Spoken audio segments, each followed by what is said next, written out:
High বন্ধুরা, happy new year. আমি মাহা বংফাইডের আরও একটা শর্ট ভিডিওতে আপনাদের স্বাগত। দিল্লির কোলাহল থেকে একটু দূরে মেহরলি আর্কিওলজিক্যাল পার্কের গভীরে নীরবে দাঁড়িয়ে আছে এই রহস্যময় স্থাপনা জামালি কামালি।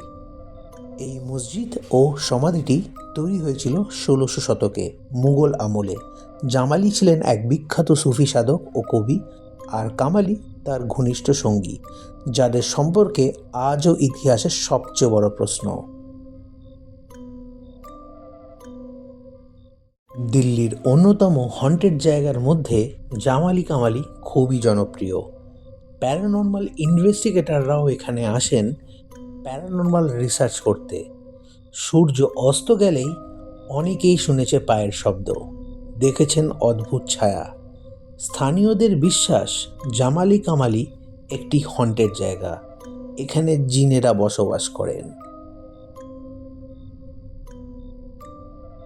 তবে জামালি কামালি শুধু একটি ভৌতিক স্থানই নয়, বরং এটি দিল্লির সমৃদ্ধ ইতিহাস, সুফি সংস্কৃতি ও মুঘল স্থাপত্যের এক অন্যান্য নিদর্শন।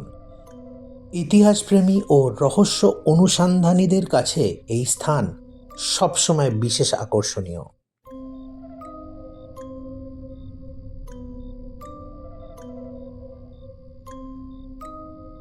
তাহলে আপনারা কি সাহস করবেন রাত্রেবেলা এখানে আসতে? দিনের বেলায় খুবই মনোরম পরিবেশ। জামালি কামালি আমাদের খুবই ভালো লেগেছে, বাট ভূত আছে কি না বলতে পারবো না, তবে জায়গাটা যথেষ্ট রহস্যময়। ভিডিওটা ভালো লাগলে সাবস্ক্রাইব টু বংফাইট, কমেন্ট করে জানান, এবং দেখা হচ্ছে পরের ভিডিওতে।